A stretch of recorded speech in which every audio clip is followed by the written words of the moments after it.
Hari ini menikah, besoknya aku diceraikan. Akhirnya aku dinikahi kekasih yang selama ini aku cintai.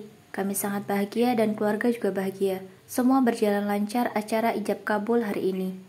Setelah selesai ijab kabul, aku dan suamiku berencana akan bulan madu ke hotel di kota. Kami berangkat. Jaraknya hanya 30 menit dari rumah. Setelah sampai, aku segera keluar dari mobil. Tapi aku sangat haus. Aku melihat ada toko di seberang jalan. Aku buru-buru menyeberang.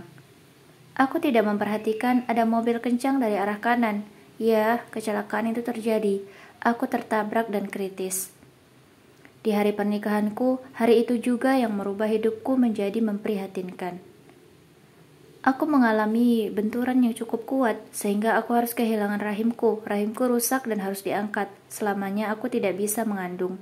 Ibuku sangat sedih dan selalu menangis di sampingku.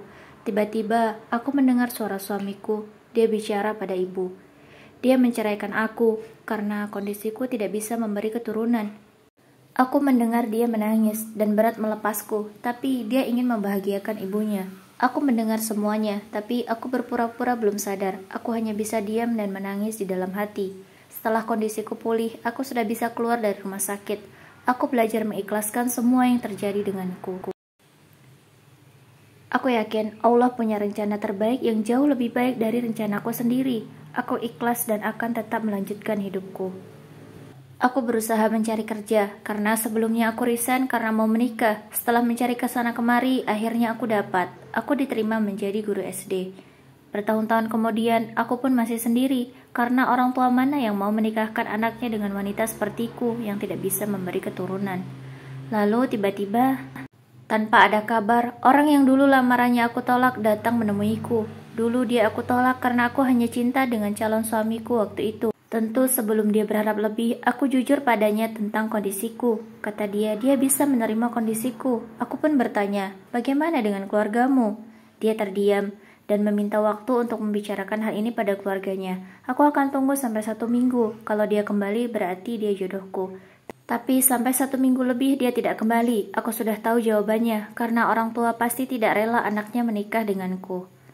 Aku pasrahkan semua hasil pada Allah, karena hanya Allah yang memberi jodoh untukku.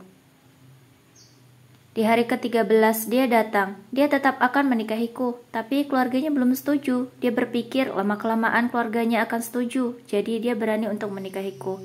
Terus terang, aku tidak bisa menikah dengan orang yang tidak mendapatkan restu dari orang tuanya, karena tanpa ridho orang tua, rumah tangga tidak akan bahagia.